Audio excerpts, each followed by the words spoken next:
selamat malam.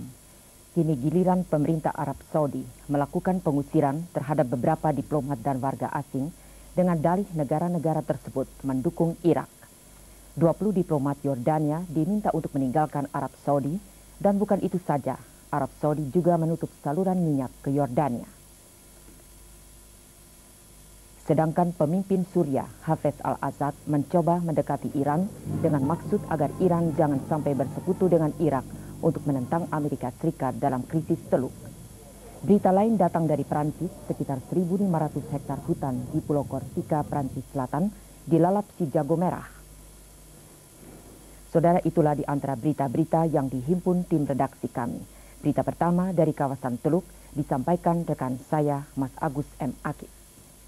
Kabinet Yordania segera mengadakan sidang darurat menyusul keputusan pemerintah Arab Saudi untuk menutup saluran minyak dari Arab Saudi ke Yordania setelah pengusiran 20 warga Yordania dari Arab. Menteri Keuangan Yordania, Bassel Yardane, mengemukakan pemerintahnya merasa heran terhadap keputusan yang ditempuh pihak Arab Saudi untuk menutup saluran minyak ke negaranya. Sumber diplomat di Riyadh menyatakan pihak Arab Saudi menutup suplai minyak ke Yordania yang selama ini dilakukan sekitar 30.000 barel setiap hari atau setengah dari jumlah kebutuhan minyak Yordania. Dengan ditutupnya suplai minyak dari Arab Saudi tersebut, pihak Yordania menyatakan bahwa untuk mengatasi kekurangan kebutuhan akan minyak perlu segera dicari sumber lain untuk memperoleh minyak. Tindakan pemerintah Arab Saudi menutup suplai minyak dan pengusiran terhadap warga Yordania itu berkaitan dengan dukungan pemerintah Yordania terhadap Irak dalam menghadapi masalah krisis di kawasan Teluk. Sementara itu, Arab Saudi juga telah memerintahkan 30 diplomat dan 20 staf Yaman untuk segera meninggalkan Arab Saudi. Sumber-sumber di Riyadh menyebutkan bahwa Yaman dan Libya melanggar sanksi-sanksi embargo PBB terhadap Irak. Presiden Suriah, Hafez al-Assad, mengadakan kunjungan ke Iran untuk membicarakan krisis Teluk yang semakin tidak menentu sejak 2 Agustus lalu. Kedatangan Presiden Suriah ini, yang merupakan kunjungan pertamanya ke Iran, disambut dengan upacara kenegaraan kemarin. Kunjungan Assad ini juga untuk memperlihatkan dukungan Syria terhadap Iran secara berkesinambungan, serta merupakan dukungan moral dari pihak Iran terhadap negara tetangganya, Irak. Menurut Assad, kedatangannya ini ditandai dengan sikap penuh antusias untuk menemui saudara tercintanya, Presiden Iran, serta seluruh masyarakatnya. Beberapa pengamat Iran mengemukakan kunjungan Assad ini kemungkinan membawa pesan khusus dari Amerika Serikat untuk disampaikan langsung kepada Presiden Iran, Ali Akbar Hashemi Rafsanjani, berkaitan dengan kemelut politik di Teluk. Pihak Washington sejauh ini berharap Assad dapat menyampaikan pertimbangan Amerika Serikat untuk tetap melaksanakan sanksi yang dikeluarkan PBB terhadap Irak. Sementara itu, seusai khotbah Jumat 2 hari lalu, Rafsanjani di depan jemaah mengemukakan Iran berkeinginan menciptakan perdamaian di wilayah Teluk melalui peran Islam yang hakiki meskipun tindakan agresi bertentangan dengan negerinya, dan hal ini terbukti dalam musibah perang Iran-Irak pada tahun 1980-1988. Hal serupa juga dikemukakan Rafsanjani di depan parade militer sehubungan dengan invasi Irak ke Iran pada waktu lalu yang mengakibatkan dua negara Irak dan Amerika bertentangan. Oleh karena itu, Iran harus berhati-hati dan selalu berada dalam posisi siap siaga. Presiden Amerika Serikat George Bush mengemukakan pelaksanaan sanksi ekonomi bagi Irak masih membutuhkan beberapa waktu untuk membawa hasil yang diharapkan. Dalam wawancara pers di Washington kemarin, Bush mengatakan bahwa ia mengharapkan masalah Teluk dapat diselesaikan lewat sanksi ekonomi, bukan melalui jalan militer. Selanjutnya, Bush mengemukakan bahwa pasukan yang ditempatkan di Teluk hanya akan melakukan tindakan dengan melakukan tembakan apabila sebuah pesawat diketahui membawa barang yang dilarang atau selundupan ke Irak. Sejak terjadinya invasi Irak 2 Agustus lalu di Kuwait, sampai kini masih terjadi saling adu argumentasi di kalangan diplomat Barat maupun diplomat negara-negara Arab. Beberapa pernyataan Saddam Hussein baru-baru ini juga tampaknya tidak tersirat nada-nada damai. Bahkan sumber-sumber Irak pernah menyebutkan Saddam Hussein dan pasukannya akan menentang pihak Amerika Serikat dan Barat sampai titik darah penghabisan. Saudara, menjelang berlangsungnya pertemuan tahunan anggota Dana Moneter Internasional IMF yang dijadwalkan dimulai Selasa mendatang, kemarin para menteri IMF membahas dana bantuan untuk negara-negara berkembang yang terkena pengaruh krisis Teluk. Pembicaraan para menteri keuangan dari 7 negara industri dengan kelompok 24 negara berkembang mencapai kesepakatan untuk menambah dana bantuan kepada negara yang terkena pengaruh krisis Teluk. Sementara itu, juru bicara pemerintah Jepang pada pertemuan IMF ini mengemukakan bahwa Jepang sudah menjanjikan bantuan 2 miliar dolar Amerika Serikat kepada negara-negara yang terkena akibat pengaruh krisis kawasan Teluk.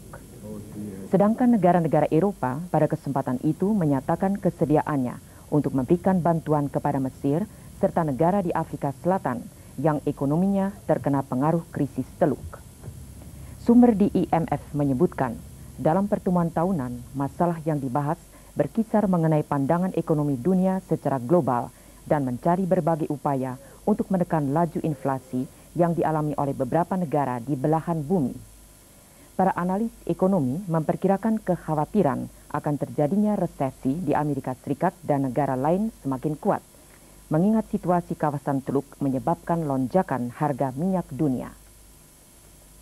Presiden Federasi Rusia Boris Yeltsin keluar dari rumah sakit kemarin setelah mengalami luka ringan akibat kecelakaan mobil beberapa hari lalu di Moskow. Setelah kondisinya pulih kembali, Yeltsin langsung aktif ke ajang politik yang kini hangat kembali. Ia melakukan berbagai kritik terhadap lawan politiknya, Presiden Mikhail Gorbachev. Boris Yeltsin yang berusia 59 tahun mengatakan kepada wartawan mengenai keadaan kesehatannya dan penglihatannya mengalami sedikit gangguan akibat kecelakaan itu. 15 menit setelah keluar dari rumah sakit, Yeltsin menandatangani kerjasama ekonomi dan kebudayaan dengan Republik Moldova yang berbatasan dengan Rumania. Presiden Afrika Selatan F.W. de Klerk menegaskan pemerintahannya berjanji akan memberantas berbagai bentuk diskriminasi dalam waktu dekat ini. Penegasan de Klerk ini disampaikannya kemarin sebelum ia bertolak menuju Amerika Serikat guna mengadakan serangkaian pembicaraan untuk memperbaiki hubungan antar negerinya dengan Washington yang sebelumnya banyak diisi dengan berbagai bentuk pertikaian. Kunjungan de Klerk ke Amerika Serikat ini berada di tengah-tengah derasnya arus unjuk rasa di kawasan pemukiman warga kulit hitam Afrika Selatan. Seusai pemakaman para korban akibat kericuan warga kulit hitam di Soweto, para warga kulit hitam mengunjungi kantor polisi setempat untuk memprotes rencana jam malam yang diberlakukan mulai besok. Pemberlakuan jam malam ini merupakan rangkaian dari operasi kepolisian untuk mengakhiri kegiatan unjuk rasa yang sebelumnya menewaskan 760 orang di kota Johannesburg sejak 12 Agustus lalu. Bentrokan ini melibatkan para pendukung Kongres Nasional Afrika serta para pekerja dari kelompok Zulu yang merupakan aliansi partai Inkatha. Pihak ANC juga mengecam tindakan operasi pemberlakuan jam malam oleh pemerintah yang akan dilengkapi dengan senjata ringan serta mobil patroli. Menurut anggota ANC, pemberlakuan jam malam di beberapa kota hanya akan mengurangi tingkat kehidupan warga kulit hitam. Sementara itu, Kepala Kepolisian Afrika Selatan, Adrian Vlok, juga mengecam tindakan ANC dengan mengatakan kemungkinan pihak ANC tengah mengkonsolidasi dengan apa yang mereka sebut pasukan ketiga yang akan melengkapi dan membacking kegiatan unjuk rasa para anggota serta pengikut ANC. Delegasi Amerika Serikat dan Filipina kemarin di Manila menunda pembicaraan mereka mengenai nasib masa depan pangkalan militer Amerika, Subic dan Clark, di tengah-tengah gelombang protes rakyat Filipina yang menginginkan segera ditariknya kedua pangkalan militer tersebut dari negeri mereka. Para polisi di Manila menggunakan gas-gas air mata untuk meredakan para pengunjuk rasa yang jumlahnya lebih dari 1.000 orang ketika para pengunjuk rasa hendak menuju kedutaan besar Amerika Serikat. Dalam aksi unjuk rasa ini, sedikitnya 4 orang ditangkap dan 2 orang polisi mengalami luka-luka akibat serangan bom tangan yang menurut saksi mata Isi dari bom tersebut diantaranya bubuk kimia dan pecahan kaca. Dikabarkan pula gelombang unjuk rasa berlangsung di luar gedung kedutaan Amerika yang mendukung kelanjutan dari dua pangkalan tersebut. Unjuk rasa pro Amerika Serikat ini dilukiskan pemerintah Washington sebagai yang terbesar selama ini. Pihak Amerika Serikat memperpanjang kontrak mereka terhadap dua pangkalan militernya di Filipina serta 4 pusat instalasi kecil lainnya hingga 1991. Juru bicara pemerintah Filipina, Rafael Alunan, mengatakan diskusi antara pembicaraan Amerika dan negerinya selama 2 hari banyak berkenaan dengan masa depan kedua pangkalan. Sementara itu, juru bicara dari pihak pemerintah Amerika menyebutkan kemungkinan usaha penarikan kedua pangkalan akan berjalan secara bertahap, namun hingga kini belum ditetapkan waktu yang pasti. 2 buah kapal Angkatan Laut Amerika Serikat meninggalkan pelabuhan Nordenham, Jerman Barat kemarin dengan membawa 102 tabung berisi gas racun. Tabung-tabung berisi gas beracun dibawa untuk dimusnahkan di Pulau Karang Johnston di Lautan Pasifik. Dilaporkan gas beracun itu sebelumnya disimpan di pangkalan militer Amerika Serikat di Jerman Barat selama 20 tahun. Gas beracun tersebut pemusnahannya sudah dilakukan secara bertahap sejak bulan Juli. Selain itu, juga dilaporkan bahwa keberangkatan kedua kapal Angkatan Laut Amerika Serikat itu mengalami penundaan selama 3 hari karena cuaca buruk. Pemusnahan ini dilakukan sebagai salah satu usaha pihak Amerika untuk menghindari terjadinya polusi gas beracun. Para Menteri Tenaga Kerja se-ASEAN dalam pertemuannya yang berlangsung pada tanggal 17 dan 18 September lalu di Kuala Lumpur, Malaysia, sepakat untuk mengirim pesan kepada Direktur Jenderal International Labour Organization, ILO, agar Dirjen ILO mengambil langkah-langkah konkret dalam menangani nasib para pekerja yang sekarang tertahan di Timur Tengah akibat krisis Irak-Kuwait. Menteri Tenaga Kerja Kosmas Batubara yang sore tadi tiba di Bandara Soekarno-Hatta, Jakarta dari Kuala Lumpur mengungkapkan masalah yang kini sedang dihadapi sebagian negara ASEAN adalah mengenai pengangkutan kembali para tenaga kerja dari Timur Tengah yang dirasakan cukup menjadi beban dari negara pengirim di samping masalah yang dihadapi oleh para tenaga kerja itu sendiri. Yang banyak dibicarakan adalah hal-hal yang berkaitan dengan masalah-masalah ketenagakerjaan, terutama yang kita hadapi sebagai negara yang sedang berkembang. Selain itu, kita juga dalam pertemuan kali ini membicarakan juga segi-segi yang berkaitan dengan nasib para pekerja yang berada di Timur Tengah. Meskipun beberapa negara ASEAN seperti Singapura, Brunei tidak merupakan pengirim tenaga kerja ke Timur Tengah, tapi berkat kesepakatan ASEAN dapat disepakati adanya sikap yang sama, sehingga para menteri tenaga kerja se-Asia Tenggara sepakat mengirim satu telex kepada Dirjen ILO agar Dirjen mengambil langkah-langkah konkret untuk memperhatikan nasib dari para pekerja yang sekarang tertahan di Timur Tengah. Dalam kaitan ini yang menjadi perhatian kita tentu bagaimana agar pengangkutan mereka jangan terlalu membebani negara-negara pengirim. Karena seperti Filipina misalnya, puluhan ribu bahkan mendekati ratusan ribu tenaga kerjanya berada di sana. Kalau itu semua dipikul oleh pemerintahnya tentu makin lama makin berat. Dalam pertemuan yang ke-8 ini, menurut Menteri Kosmas Batubara, para menteri juga sepakat untuk minta perhatian dari negara-negara maju tentang masalah proteksionistis yang oleh mereka selalu dikaitkan dengan masalah standar upah internasional dan hal ini dirasakan kurang fair oleh negara-negara ASEAN. Para menteri minta perhatian agar negara-negara maju tidak melihat masalah ini hanya dari satu sudut saja. Komputer kini berkembang pesat di berbagai kota-kota besar dunia, termasuk Indonesia, seirama dengan produk teknologi lainnya. Perkembangan komputer yang demikian pesat telah memberi dampak di di bidang pendidikan dan perdagangan, serta kalangan pemerintahan. Sebab teknologi ini telah mampu memperkecil ruang gerak kita. Yang menjadi permasalahan besar dewasa ini di bidang komputer bukan pembajakan hak paten, namun berbagai virus yang mampu melumpuhkan atau merusak data yang tersimpan. Para ahli komputer memperkirakan 50 jenis virus komputer kini menyebar di Indonesia. Akan tetapi, upaya untuk menangkal virus komputer tersebut sudah banyak ditemukan berupa serum atau program antivirus, sehingga kendala-kendala tersebut secara bertahap dapat diatasi. Karakteristik komputer yang diterapkan di Indonesia tidak berbeda dengan yang ada di negara-negara lain.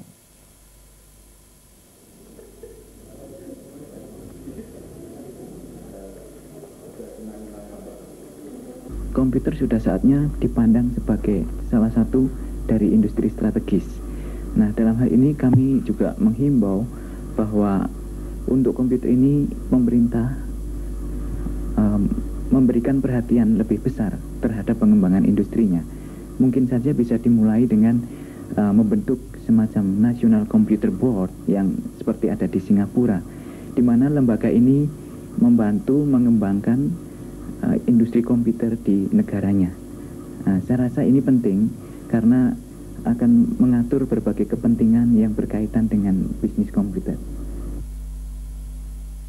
Bisnis piranti lunak komputer berkembang dengan baik setelah Indonesia menerapkan hak cipta tahun 1987. Sedangkan 28 Mei 1990, pemerintah juga mengeluarkan kebijaksanaan yang memberi insentif kepada importer elektronika hampir mendekati tanpa bea.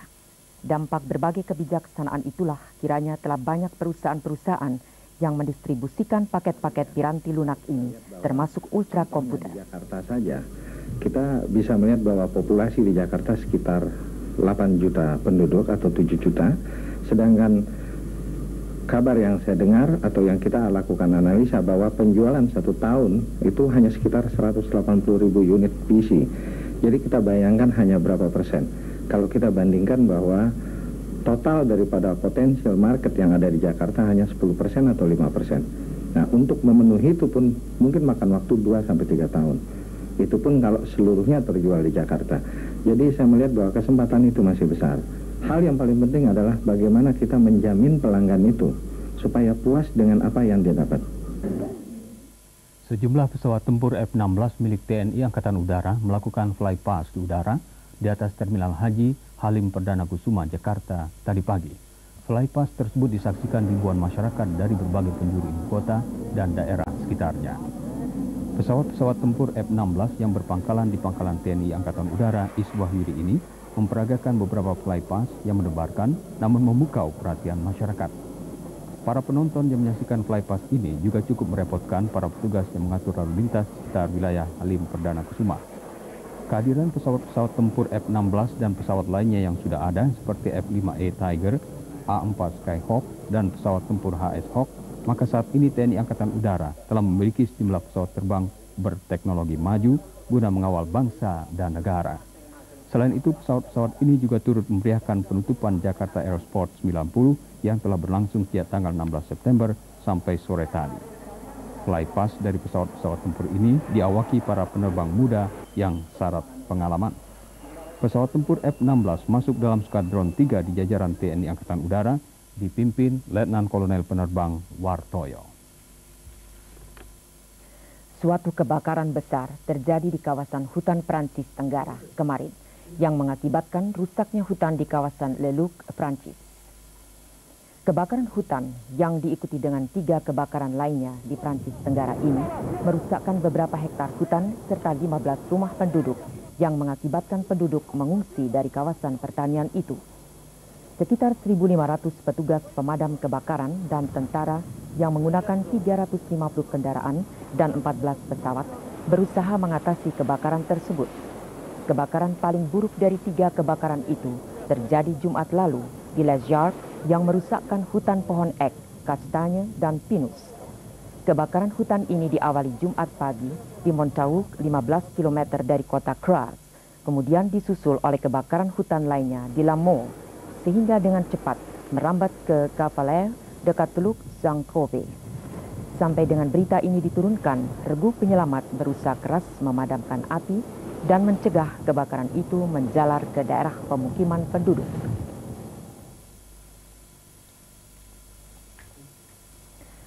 Saudara, berikut kami sampaikan beberapa berita olahraga disampaikan oleh Yan Partawijaya.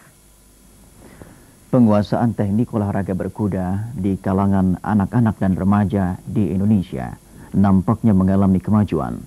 Hal ini terbukti pada kompetisi tunggang serasi dan lompat rintangan memperebutkan Piala Kemerdekaan ke-6 yang berlangsung 2 hari di Jakarta. Dalam nomor tunggang serasi, semua peserta diharuskan memperlihatkan kemampuan menunggang kuda yang dikuasainya. Dalam nomor ini memperlihatkan seni olahraga berkuda yang tinggi. Sedangkan dalam nomor lompat rintangan, para peserta diharuskan melewati 10 jenis rintangan dengan tingkat kesulitan yang berbeda dalam waktu tertentu. Nomor lompat rintangan diikuti 40 peserta dari klub-klub berkuda seperti Puri Ayu, Tridan Stable, dan Satria Kinayungan sebagai penyelenggara. Pada nomor ini, peserta dibagi dalam 7 kategori, masing-masing nomor anak-anak, pony rider, remaja novice, dewasa novice, young horse, remaja advance, dan dewasa advance. Keluar sebagai juara pertama dalam nomor lompat rintangan jenis pony rider, Dani Rukmana dan Daniel Rumambi sebagai juara kedua. Di nomor dewasa novice, juara pertama Yanti Sudiro, juara kedua Jolve Momongan, dan juara ketiga Leonardo Lalenoh. Di nomor young horse, juara pertama Teni Palendeng, juara kedua Dani Rukmana, juara ketiga Teni Palendeng kembali. Sedangkan untuk kategori tunggang serasi nomor young horse, juara pertama Badarudin, juara kedua Indra Rusendi, dan juara ketiga Wempi Kani.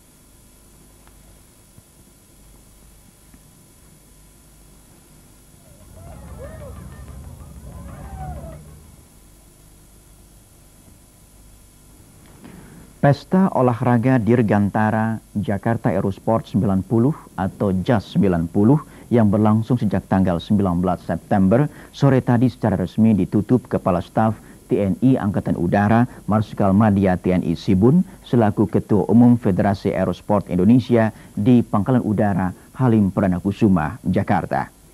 Berbagai pertunjukan aerobatik dari seluruh cabang olahraga dirgantara yang dipertandingkan menyemarakan acara penutupan JAS 90. Ratusan ribu pengunjung menyerbu dan memadati areal Terminal Haji Bandara Halim Perdana Kusuma, Jakarta, tempat diselenggarakannya acara tersebut. Banjirnya pengunjung juga disebabkan daya tarik dari menggelegarnya pesawat F-16 TNI Angkatan Udara yang melakukan berbagai manuver memukau. Sementara itu, Marsikal Madya TNI Sibun dalam sambutan penutupan JAS 90 mengatakan bahwa dengan makin banyaknya hasil-hasil teknologi mutakhir digunakan dalam proses pembangunan akan semakin banyak peminat olahraga dirgantara di masa-masa mendatang. Pada bagian lain, Marsikal Madya TNI Sibun mengatakan kehadiran sejumlah atlet olahraga dirgantara dari luar negeri selain dapat memacu prestasi para atlet FASI, juga merupakan partisipasi aktif kita dalam ikut serta menyambut Tahun Kunjungan Wisata Indonesia 1991 atau Visit Indonesia Year 1991. Saudara, itulah berita-berita olahraga dan masih ada sebuah berita mengenai pameran lukisan dan perakiraan cuaca yang akan disampaikan oleh rekan saya Pungki Rungkat dan Mas Agus M. Akib. Pameran lukisan di Jakarta terasa semakin menggebu, pertanda bahwa semangat para pelukis tetap terjaga, seperti halnya dengan pelukis Moses Misdi, Sanardi Adam, dan Sarnam HD yang menggelar sejumlah karyanya mulai Jumat lalu hingga tanggal 28 September 90 di Balai Budaya, Jakarta.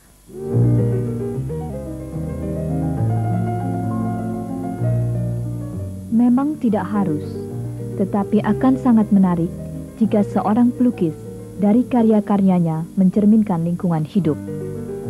Demikian pula pelukis Moses Misdi asal Banyuwangi yang selalu dekat dengan perahu-perahu sebagai objek yang tidak bosan-bosannya dia geluti, sehingga menjadi satu dengan dirinya.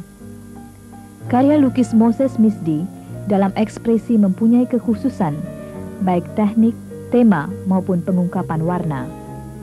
Dalam teknik, Moses menunjukkan bahwa dirinya adalah pemain palet yang piawai.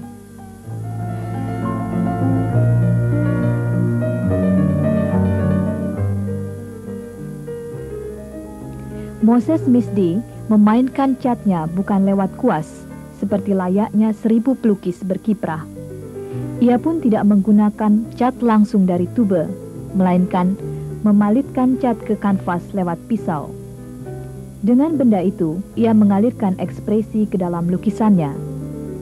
Gaya tersebut mengantarkan lukisan Moses Misdi ke dalam lingkup kategori impresionisme.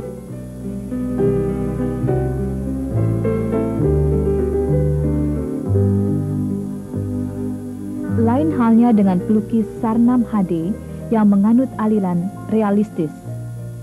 Pelukis Sarnam Hade meski lahir di desa, tetapi berkeinginan untuk mereguk meski bukan baru dalam seni lukis.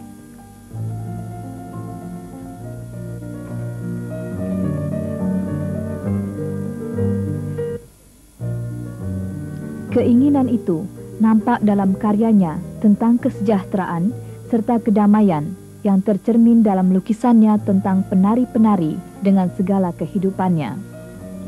Warna-warna dalam lukisannya memperkuat suasana, sehingga lukisan Sarnam Hade tampak hidup dan punya nuansa dalam.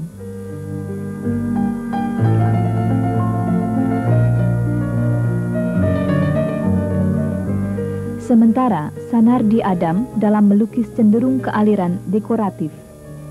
Ia banyak mengamati masalah kehidupan sehari-hari di desa.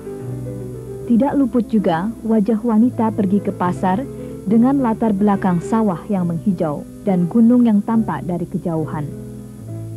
Dalam setiap lukisannya terlihat polesan kuas yang berani, namun rinci dalam bentuk dan teliti dalam detail. Hingga dapat dikatakan bahwa karya Sanardi Adam kadang tampil lebih sebagai susunan irama warna dan bentuk ketimbang susunan objek alam. Dan ini adalah kekhasan pelukis Sanardi Adam. Berikut perakiraan cuaca umum Indonesia dan kota-kota besar di beberapa negara berlaku besok mulai pukul 7 waktu Indonesia Barat.